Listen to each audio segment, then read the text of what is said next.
नमस्कार साथियों, कैसे हैं आप लोग? आशा है कि आप लोग हँसते होंगे, मुस्कुराते होंगे और दुनिया को हँसाते मुस्कुराते होंगे, है ना? चलिए देखते हैं आज के अपने इस सेशन में 6 क्वेश्चन हम लेंगे और 6 क्वेश्चनों के तहत जितनी बातें मैं आपको बताऊँगा, जितने इम्पोर्टेंट फैक्ट मैं आपको दूँगा, तो उसको मैं आपको कोडिंग करके दूँगा, हमेशा जीवन भर के लिए आपको याद हो जाएगा, है ना? तो बहुत अच्छा सेशन होने वाला है। ऐसे ही थोड़ा-थोड़ा करके रोज़ याद होता है ना, तो आपको जीत मिल जाती है और आपको पता भी नहीं चलता है। और कभी आप ये सोच लेंगे कि एक ही दिन में पूरा हम हिंदी साहित्य इतिहास याद कर लेंगे, तो भैया ये असंभव है, नहीं हो पाएगा। ऐसे ही थोड़ा-थोड़ा करके आपको याद करना चाहिए और ये बहुत बेहतर यही होता है ना? खरगोश और कछुए की कहानी ही है।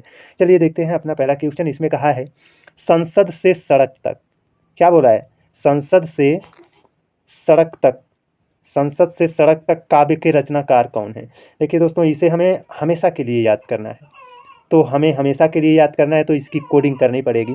अच्छा एक चीज़ बताओ, आप हो या आपका एक ग्रुप है, सभी लोग संसद से सड़क तक जा रहे हो, तो सड़क कैसी हो जाएगी? धूमिल हो जाएगी ना, धूमिल हो जाएगी ना। सुदामा पांडे धूमिल, इसका क्या हो जाएगा? उत्तर हो जाएगा। अब दूसरी भी बात ये जान लो, संसद से सड़क तक, है ना? संसद से सड़क तक आपने ये देखा होगा रामायण में, सॉरी रामायण में नहीं, महाभारत में आपने देखा होगा श्री कृष्ण और सुदामा, श्री कृष्ण और सुदामा, सुदामा जी श्री कृष्ण के यहाँ तक आते हैं, फिर श्री कृष्ण के यहाँ से फिर वापस अपने गांव जाते हैं। तो वहाँ से भी आप रिलेट कर सकते हो कि संसद से सड़क की बात हो रही है, अर्थात श्री कृष्ण के भवन से सुदामा के अपने भवन तक की बात हो रही है। तो सुदामा पांडे धूमिल, ये आपका उत्तर होगा।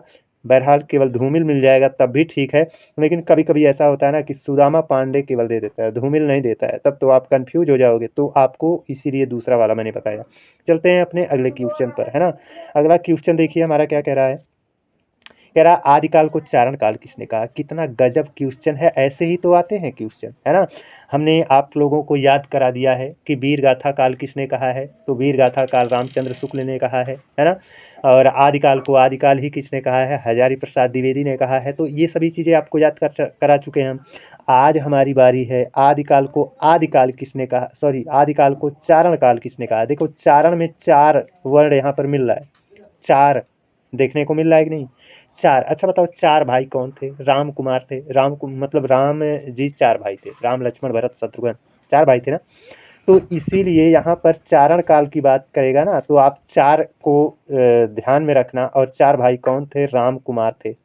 कौन थे? राम कुमार थे, ये उत्तर हो जाएगा। देखिए रामचंद्र शुक्ल ने वीर गाथा काल कहा है, क्या कहा है? वीर गाथा काल, इसको किसने कहा है? रामचंद्र शुक्ल ने कहा है। तो इसमें भी राम आएगा, है ना? लेकिन यहाँ पूरा नाम आएगा रामचंद्र, रामचंद्र के वीरता की कहानी थी ना, तो रामचंद्र शुक्ल ने वीर गाथा काल कह दिया है ना? और चारण काल किसने कहा है? राम कुमार, कुमार का मतलब होता है पुत्र, है ना? तो उसी से रिलेट करिएगा, राम जी जो थे आपस में 4 भाई थे, तो राम कुमार वर्मा हो जाएगा। चलते हैं दोस्तों अपने अगले क्वेश्चन पर। ऐसे ही थोड़ा-थोड़ा कोडिंग करना पड़ता है ताकि हमको याद हो, नहीं तो ये साहित्य बहुत ज़िद्दी चीज़ है ना? बहुत ज़िद्दी होता है, इसको जितना बहुत मतलब पढ़ते रहो भूलता रहता है, पढ़ते रहो भूलता रहता है ना? हमने जितना पढ़ा उसका 2% 4% भी नहीं याद रहता है, तो इसको याद करने के लिए हम कोडिंग करते हैं और आपके बीच में प्रस्तुत करके बड़ा आनंद महसूस करते हैं। चलिए देखते हैं अगला। यहाँ कह रहा है चिदंबरा, चिदंबरा के रचनाकार कौन है? चिदंबरा के रचनाकार कौन है? देखिए दोस्तों, थोड़ा अभी ऐप हम नया-नया चला रहे हैं ना, तो अभी हमारे हाथ की उँगलियाँ वहाँ नहीं जा पाती हैं जहाँ मैं ले जाना चाहता हूँ। दिमाग लगाना पड़ता है तब पहुँचता है। चिदंबरा के रचनाकार कौन है? अगर आप इसका चिदंबरा का आप संधि विच्छेद करो तो चित धन क्या मिलेगा? चित धन अंबरा, ऐसे मिलेगा ना? चित माने होता है हृदय, और हृदय में कौन बसता है? हृदय में कौन बसेगा? नंद, नंद का मतलब यहाँ पर देखो, नंद, नंद का अर्थ आप पुत्र से रिलेट करते हो ना, है ना? नंद का अर्थ आप पुत्र से रिलेट करते हो। और एक वो नंद जी वो थे जो कृष्ण जी को पाले पोसे थे, है ना? तो उसी से याद करके रखना।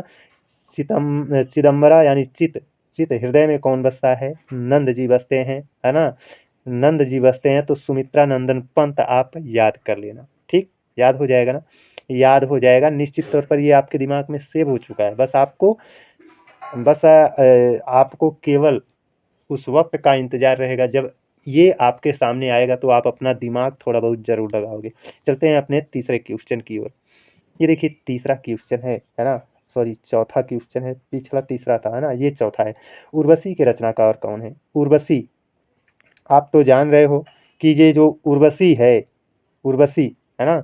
आप इसको कैसे याद कर सकते हो? थोड़ा मज़ाकिया अंदाज में बता रहा हूँ, है ना? उर्वशी, ये जो उर्वशी है, आप इसको 10 बार उच्चारित कर लेना और अकेले में उच्चारित करना, नहीं तो लोग असहज महसूस करेंगे, कहेंगे कि ये क्या हो गया है।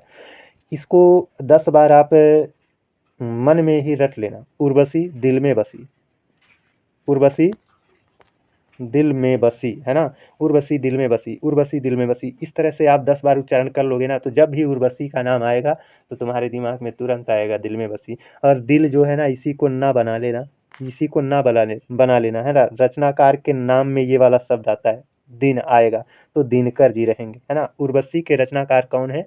दिनकर जी हैं। उर्वशी के रचनाकार कौन है? दिनकर जी हैं। याद हो गया? याद हो गया होगा, लेकिन आपको महसूस नहीं होगा। जब आगे फिर कभी क्वेश्चन आएगा दिमाग में आपके सामने, तब आपका दिमाग लगेगा।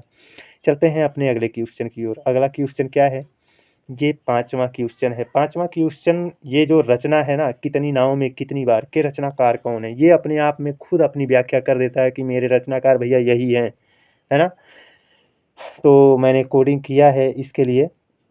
देखिए कह रहा है कितनी नावों में कितनी बार, के रचनाकार कौन है? कितनी नावों में कितनी बार।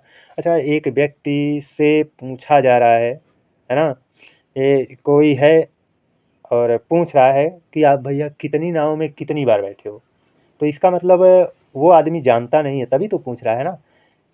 या फिर हम ही अपने जीवन की सभी बातों को याद करते हुए सोच रहे हैं कि कितनी नावों में कितनी बार बैठा हूँ, यानी मुझे अज्ञात हो गया है। तो एक चीज़ ये जान लेना, ये जब कितनी नावों में कितनी बार कह रहा है तो ये अज्ञात है अभी, है ना? अभी इसका जवाब मिलेगा तब ज्ञात होगा, है ना? तो कितनी नाव में कितनी बार, ये चीज़ अज्ञात है, अज्ञेय जी रहेंगे। अरे भैया कोडिंग करा रहा हूँ, है ना? ताकि याद हो जाए, नहीं तो मुझको क्या है, आपको कितनी नाव में कितनी बार, इसका सही जवाब है ऑप्शन सी, पूरा नाम भी नहीं लेंगे, बस आगे बढ़ो। क्या फ़ायदा है? इस ऐसा करने से कुछ फ़ायदा है? ऐसे कोडिंग कर रहा हूँ, इसके साथ कुछ समय बिता रहा हूँ, तो थोड़ा बहुत याद हो रहा है ना? तो याद होगा, निश्चित तौर पर याद होगा। 2-4 6 है, उसमें से 4 भी याद हो जाएगा तब भी बहुत अच्छा है। अब यहाँ पर देखिए 6वां, साहित्य के मर्म के रचनाकार कौन है? साहित्य के मर्म के रचनाकार कौन है? तो यहाँ ये साहित्य के मर्म के रचनाकार कौन है? अच्छा बताओ, आज के डेट में तुम हिंदी साहित्य का इतिहास ही तो पढ़ रहे हो, है ना? आप साहित्य के मर्म का ही तो अध्ययन कर रहे हो। इसमें क्या केवल आप एक चीज़ का अध्ययन कर रहे हैं? नहीं ना? 2 चीज़ का नहीं ना? 3 चीज़ का नहीं ना? तो आपके सामने साहित्य के मर्म के हिसाब से देखा जाए तो हज़ारों चीज़ें आ रही हैं, तो हज़ारी प्रसाद को लगाइए ना, हज़ारी प्रसाद हो जाएँगे। और हज़ारी प्रसाद के बारे में हमने बताया था, अशोक के फूल, अशोक के पेड़ पर अशोक के फूल 1-2 लगेंगे कि हज़ारों लगेंगे? हज़ारों लगेंगे। तो यहाँ पर फिर अशोक के फूल, ये भी हज़ारी प्रसाद की रचना है। अशोक के फूल, ये भी क्या है? हज़ारी प्रसाद की रचना है। ये कुटज, कुटज, ये भी बहुत इम्पोर्टेंट है। कुटज, कुटज के रचनाकार कौन है? ये भी हजारी प्रसाद हैं। अब कुटज एक प्रकार का जंगली पौधा होता है ना? एक प्रकार का जंगली पौधा होता है, उसी को बोला जाता है क्या? कुटज, वो उसका नाम है कुटज, है ना? तो कुटज के रचनाकार भी कौन है? ये तुम्हारे हजारी प्रसाद द्विवेदी जी हैं।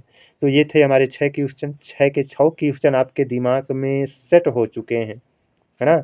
6 के 6 क्वेश्चन आपके दिमाग में सेट हो चुके हैं। बस आपको केवल, है ना, इंतज़ार उस वक़्त का है जब यही सवाल आपके सामने फिर से आएँगे। तो आप निश्चित तौर पर अपना कुछ न कुछ दिमाग दौड़ा ले जाओगे। तो कैसा रहा हमारा ये वीडियो, आप लोग कमेंट करके ज़रूर बताइएगा। आज के लिए बस इतना ही।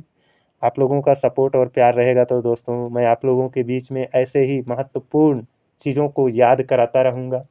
मैं खुद पढ़ता हूँ, इन चीज़ों को कोडिंग करके याद करता हूँ, तो सोचता हूँ आपके बीच शेयर कर दूँ तो बहुत अच्छा रहेगा, है ना?